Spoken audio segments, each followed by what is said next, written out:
Hello बच्चों, कैसे हैं आप लोग। हम आशा करते हैं कि आप लोग स्वस्थ एवं मस्त होंगे। जैसा कि आप लोग कल यानी अगले अध्याय में पढ़ चुके थे, अध्याय 4 तक। आज हम पढ़ेंगे अध्याय 5, शरीर में गति।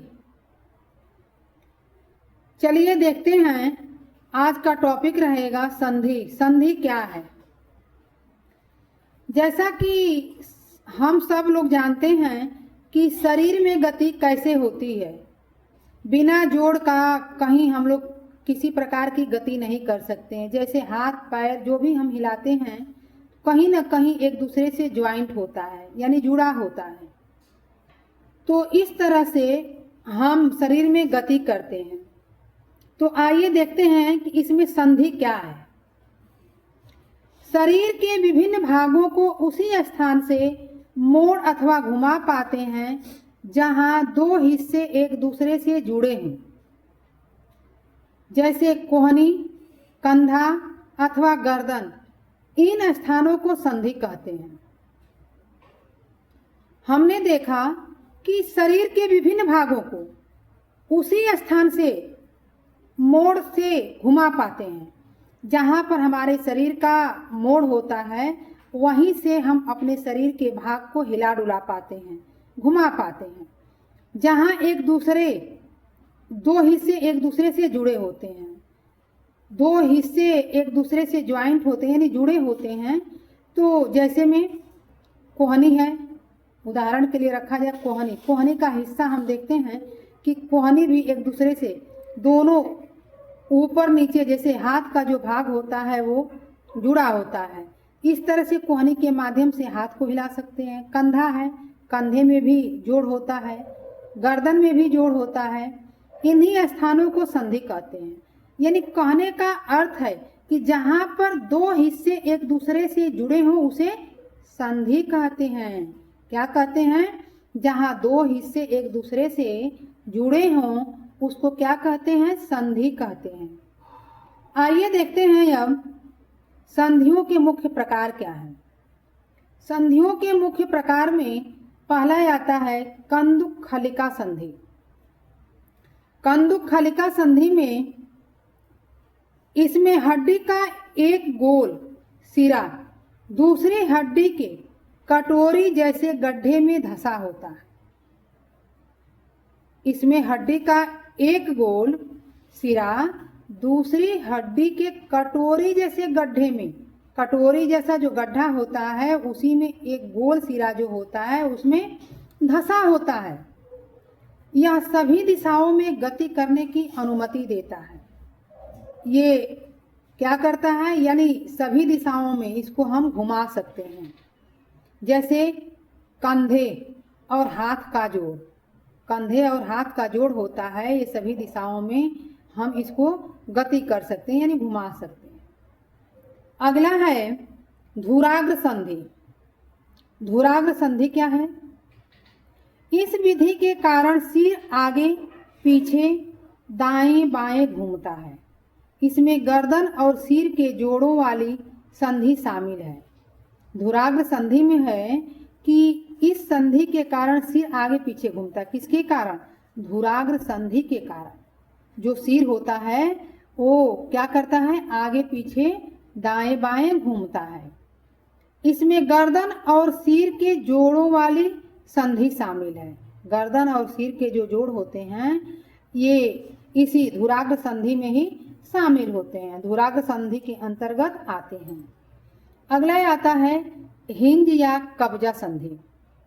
हिंज या कब्जा संधि, जैसा कि हम जानते हैं कि कब्जा संधि यानी नाम से ही कुछ हमको पता चलता है कि ये कब्जेदार होता है। यानी कब्जा, जिस तरह से दरवाजे का जैसे कब्जा होता है और उसमें गति करता है, उसी तरह से ये है। जैसे देखिए, यह केवल एक ही दिशा में आगे पीछे गति करने देती है, जैसे कुहनी और घुटने। हम जानते हैं कि कुहनी को यदि हम करेंगे, घुमाएंगे, तो सिर्फ आगे की तरफ ही वो घूमेगा, पीछे यानी उल्टा नहीं घूम पाएगा। घुटना घुटना भी क्या होगा, एक ही तरफ घूम पाएगा, यानी दोनों तरफ नहीं घूम पाएगा। इसलिए इसका नाम क्या है, कब्जा संधि, यानी कब्जे की तरह यह एक साइड ही घूमता है। अगला आता है अचल संधि। जैसा कि हम सभी लोग जानते हैं कि चल संधि और अचल संधि होती है। चल संधि में होता है कि वो जो चलायमान हो, जिसको घुमाया जा सके, गति कर सके, वो चल संधि होती है। और अचल संधि वो होती है जो हिल डुल नहीं सकती है। अचल संधि हड्डियां इन स्थानों पर हिल डुल नहीं सकती। अचल संधि में हड्डियां जो होती हैं वो हिल डुल नहीं सकती है। जैसे उदाहरण, ऊपरी जबड़े और सिर की हड्डी, ऊपरी जबड़े और सिर की हड्डी जो होती है, जैसे इसको यदि हम प्रयोगात्मक रूप से देखें तो अपना मुंह यदि ऊपर नीचे करें तो हम देखेंगे कि ऊपर का जो जबड़ा होता है वो क्या हिलता नहीं है, यानी वो नहीं इधर उधर होता है, वो अपने जगह पर स्थिर होता है। और सिर की भी हड्डी जो होती है वो भी स्थिर होती है। इसलिए ये अचल संधि के अंतर्गत आता है। अस्थियां कठोर होती हैं, इसलिए ये टूट जाती हैं। जो हड्डियां कठोर नहीं होती हैं उन्हें मोड़ा जा सकता है। अस्थियां जो होती हैं अधिकतर देखा जाता है कि वो कठोर होती हैं, इसलिए क्या होती हैं, ये टूट जाती हैं। और जो हड्डियां कठोर नहीं होती हैं उनको मोड़ा जा सकता है। जो मोड़ा जा सकता है उन्हें उपास्थि कहते हैं। जो मोड़ा जा सकता है उसको क्या कहते हैं, उपास्थि कहते हैं। छोटे बच्चों में उपास्थियां ज्यादा होती हैं, इसलिए वो लचकदार होती हैं। अधिकतर हम देखते हैं कि छोटे बच्चे जैसे बेड उड पर से भी गिर जाते हैं तो उनका कहीं हड्डी वड्डी जल्दी टूटता नहीं है, क्योंकि उनमें हड्डियां कम, उपास्थियां ज्यादा होती हैं। यानी उनकी जो होते हैं, उनका शरीर जो होता है लचकदार होता है। तो अब देखते हैं, जैसा कि आप लोग संधियों के मुख्य प्रकार और इनके प्रकारों के बारे में हम लोग अच्छे से पढ़ चुके हैं और उम्मीद करते हैं कि इतना आप लोगों को अच्छे से समझ में आया होगा। आगे अब देखेंगे हम जंतुओं की चाल। जंतुओं की चाल में केचुआ कैसे ये चलता है, कैसे गति करता है, इसके बारे में हम पढ़ेंगे। केचुए के शरीर में अस्थियां नहीं होती हैं, इसमें पेशियां होती हैं। क्या होती हैं, इसमें अस्थियां नहीं होती। किसमें, केचुआ में। इसमें पेशियां होती हैं जो शरीर के घटने और बढ़ने में सहायता करती है। अधिकतर हम लोग देखते हैं कि केचुआ जो होता है वो घटता और बढ़ता रहता है, यानी कभी लंबा दिखाई देगा, कभी छोटा सा दिखाई देगा। पिछला हिस्सा जमीन में धंसा कर आगे बढ़ता है। कैसे बढ़ता है आगे, वो जमीन में धंसा करके आगे बढ़ता है। कौन, केचुआ जो है जमीन में धंसा करके, यानी पिछले हिस्से को जमीन में धंसा देता है और फिर वो आगे बढ़ता है। अब इसके आगे हम देखेंगे घोंघा क्या है, इसे कवच कहते हैं। यानी घोंघा जो होता है इसको कवच कहते हैं। अधिकतर हम लोग देखते हैं घोंघा को यदि सही से देखा जाए, बढ़िया से देखा जाए, तो उसके ऊपर जो होता है एक कवच होता है, वो सुरक्षा का काम करता है। या घोंघे का वाह कंकाल है। कौन घोंघे का वाह कंकाल है, कवच जो होता है घोंघे का वाह कंकाल होता है। घोंघा का बाहरी कवच CaCO3 का बना होता है। घोंघे का जो होता है बाहरी कवच, जो दिखाई देता है, जो हम लोग देखते हैं, वो क्या है, कैल्शियम कार्बोनेट का बना होता है। मनुष्य के वाह कंकाल में यदि पूछा जाए कि मनुष्य का वाह कंकाल क्या है, तो मनुष्य का वाह कंकाल में बाल और नाखून आते हैं। क्या आते हैं, बाल और नाखून आते हैं किसके अंतर्गत? मनुष्य के वाह कंकाल के अंतर्गत। अब आगे देखेंगे तिलचट्टा। तिलचट्टा क्या है? तिलचट्टा के दिल में 13 चेंबर होते हैं। ये आर्थ्रोपोडा संघ में ही कीट वर्ग में भी आता है। कीटों में 3 जोड़ी पैर होते हैं, 3 जोड़ी यानी 6 पैर होते हैं। हम लोग जानते हैं कि जैसे मनुष्य में 4 चेंबर होते हैं, लेकिन जो तिलचट्टा होता है उसमें 13 चेंबर होते हैं। ये आर्थ्रोपोडा संघ में ही कीट वर्ग में आता है। ये क्या होता है? आर्थ्रोपोडा संघ का ही एक कीट वर्ग है। और कीटों में अधिकतर जब कीट की पहचान करनी हो तो कैसे करेंगे? कीट जो होते हैं, कीटों में जो होता है 3 जोड़ी पैर होते हैं। 3 जोड़ी का मतलब क्या होता है?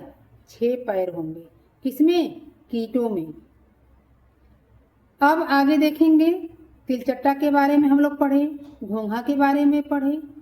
अब पढ़ेंगे हम मछलियां। मछलियों के बारे में देखेंगे। नाव की आकृति काफी सीमा तक मछली जैसी है। मछली का सिर एवं पूंछ उसके मध्य भाग की अपेक्षा पतला एवं नुकीला होता है। शरीर की ऐसी आकृति धारा रेखीय कहलाती है। मछली का कंकाल दृढ़ पेशियों से ढका रहता है। मछली जो होती है, नाव की आकृति यानी जो नाव की जो आकृति होती है वो क्या मछली के जैसी होती है? कहा जाए तो जो मछली जो होती है नाव की आकृति की होती है, या नाव की आकृति जो होती है मछली के जैसी होती है। और मछली का जो होता है सिर एवं पूंछ उसके मध्य भाग यानी बीच वाले भाग की अपेक्षा जो सिर होता है और पूंछ होता है वो पतला और नुकीला होता है। शरीर की इसी आकृति के कारण इसको क्या धारा रेखीय कहते हैं। यानी इसका जो है आकृति ऐसी बनी होती है, यानी उसका सिर और पूंछ जो होता है पतला होता है। तो पतला होने के कारण ही क्या है ये धारा में तैरती है, इसीलिए इसको धारा रेखीय भी कहते हैं। मछली का कंकाल दृढ़ पेशियों से यानी दृढ़ पेशियों से ढका रहता है। जो उसका शरीर होता है वो क्या होता है? दृढ़ पेशियों से ढका रहता है। अब पढ़ेंगे हम लोग, देखेंगे सर्प क्या है। सर्प का मेरुदंड लंबा होता है। कैसा होता है? सर्प का मेरुदंड जो होता है लंबा होता है। शरीर की पेशियां क्षीण एवं असंख्य होती है। किसकी? शरीर की पेशियां क्षीण एवं असंख्य होती है। वे परस्पर जुड़ी होती है। क्या होती हैं? परस्पर आपस में एक दूसरे से जुड़ी होती हैं। किसका? सर्प का।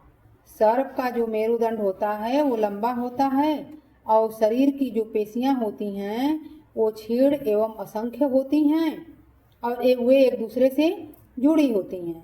थोड़ा इससे हट करके हम देखेंगे कि अरस्तु की पुस्तक गैट ऑफ एनिमल्स में जंतुओं की गतियों को लिखा है। यानी अरस्तु की पुस्तक का नाम यदि पूछा जाए कि अरस्तु की पुस्तक का नाम क्या है तो हम क्या बताएंगे? गैट ऑफ एनिमल्स बताएंगे। क्या? गैट ऑफ एनिमल्स।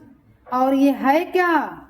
इसमें जंतुओं की गतियों को लिखा गया है। किसमें? गैट ऑफ एनिमल्स में।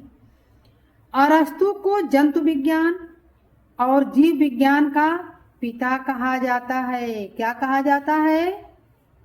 अरस्तु को जंतु विज्ञान और जीव विज्ञान का पिता कहा जाता है।